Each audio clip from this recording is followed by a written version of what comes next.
Imagine arriving at the scene of a crime. The detective already has a suspect in mind. He steps inside.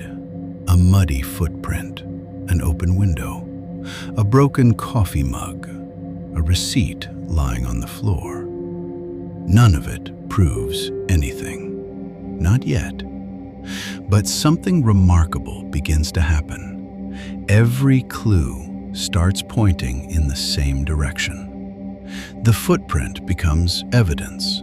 The coffee mug becomes evidence.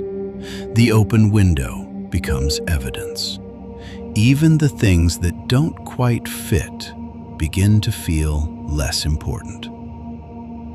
Hours later, another detective walks into the very same room. She sees the very same evidence, but she has a different suspect. Suddenly, the exact same clues tell a completely different story.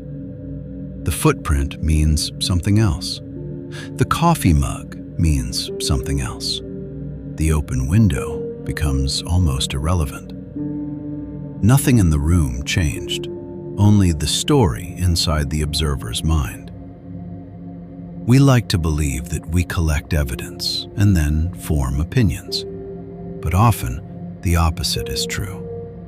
We form opinions and then quietly collect evidence to support them. Imagine buying a new car, not because it's rare, but because somehow, after you buy it, you suddenly see that same model everywhere. On the highway, in parking lots, at traffic lights. It feels as though the world has changed overnight. Of course, it hasn't. Your attention has. The human brain is astonishingly good at finding patterns. Once it believes something matters, it begins noticing evidence that supports that belief, and quietly overlooking the evidence that doesn't. This invisible habit shapes far more than the cars we notice. It shapes friendships, politics, relationships, news, investments, arguments, even our understanding of ourselves. Once an idea settles into the mind, it rarely remains alone. The brain begins building a case for it, piece by piece, conversation by conversation, memory by memory, until eventually our opinion no longer feels like an opinion. It feels like reality. Psychologists have spent decades studying this tendency. They call it confirmation bias, one of the most powerful and most invisible forces shaping human judgment. Because once the mind decides what is true, it becomes remarkably skilled at proving itself right. Imagine reading a newspaper. Every article is printed in black ink. Every headline uses the same typeface. Every photograph captures the same world. Yet, two people finish reading with completely different versions of reality. Not because they read different newspapers, because they noticed different stories. One remembers every article confirming that society is becoming more dangerous. The other remembers every story showing people helping strangers. Both believe they've simply observed the facts. Neither realizes their minds have quietly been editing the evidence all along. This invisible editor lives inside every one of us. It decides which memories deserve attention, which conversations feel important, which headlines linger, which moments quietly disappear. Not because it's trying to deceive us, but because consistency feels safe. A stable worldview requires fewer difficult questions, fewer uncomfortable surprises, fewer reasons to begin again.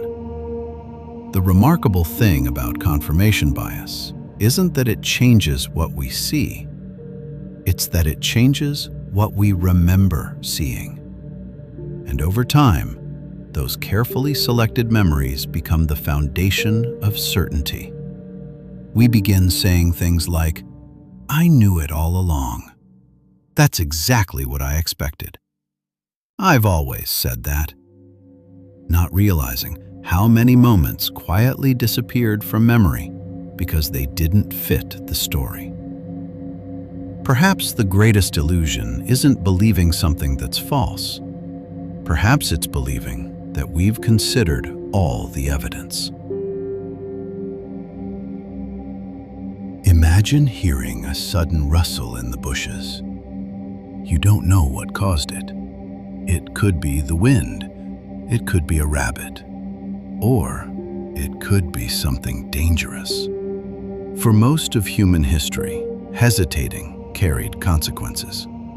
Our ancestors survived because they made decisions quickly.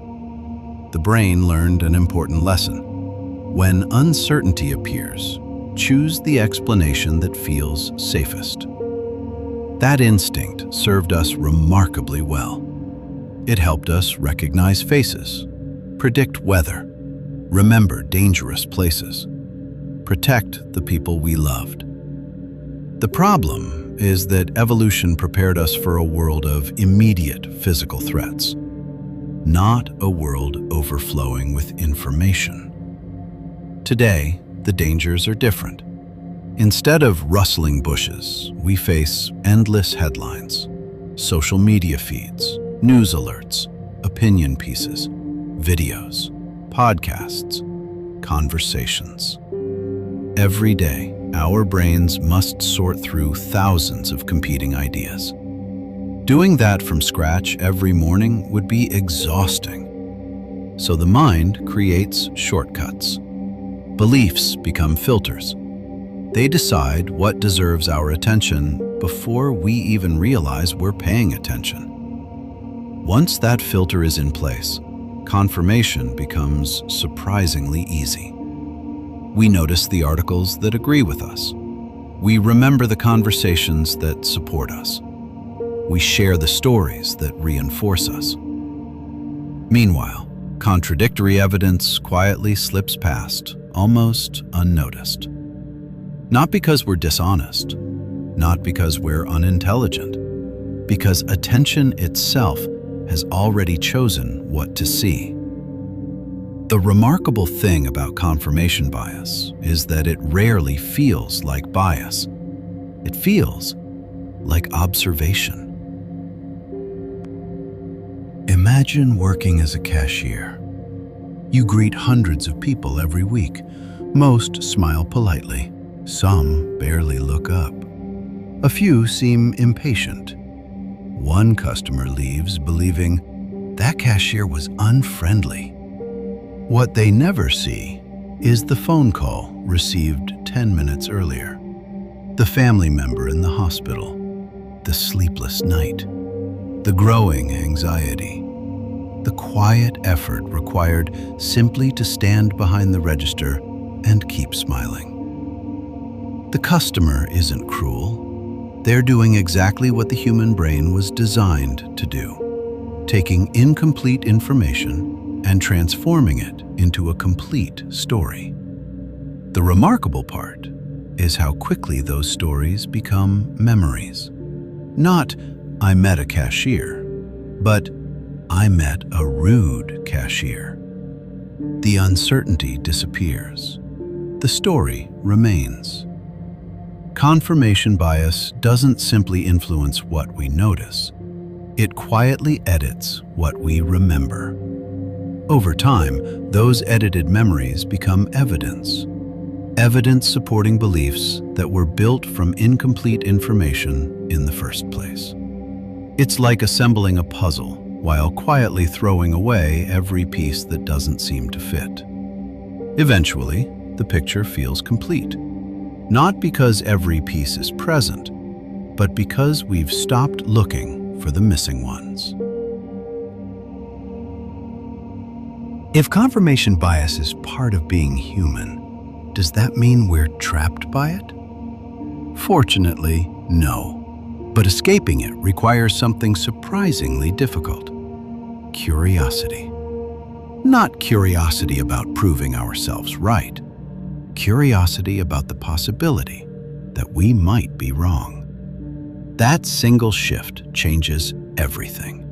Instead of asking, "What evidence supports my belief?" we begin asking, "What evidence would change my mind?" Instead of defending conclusions, we begin exploring possibilities. Instead of winning arguments, we begin understanding people. History's greatest discoveries often began with someone questioning what everyone else considered obvious. Science advances this way. Friendships deepen this way. Marriages survive this way. Communities heal this way. Not through certainty, through humility. Every conversation becomes richer when we enter believing there may be something we haven't seen yet. Every disagreement becomes less threatening when understanding matters more than victory. Perhaps wisdom isn't collecting more answers. Perhaps wisdom is becoming more comfortable with unanswered questions. Tomorrow, you'll pass hundreds of strangers. Some will smile, some won't. Someone will interrupt you. Someone will disappoint you. Someone will surprise you. Your mind will begin telling stories. It always will. That part of being human isn't likely to disappear. But perhaps, next time, you'll notice the storyteller beginning its work. And perhaps, before accepting its first explanation, you'll pause long enough to ask one simple question. What if there's another story I haven't seen yet? Because every person you meet is living a life far more complicated than the tiny chapter you happen to witness, including you. The greatest danger isn't believing something that turns out to be false. The greatest danger is believing we've already seen enough.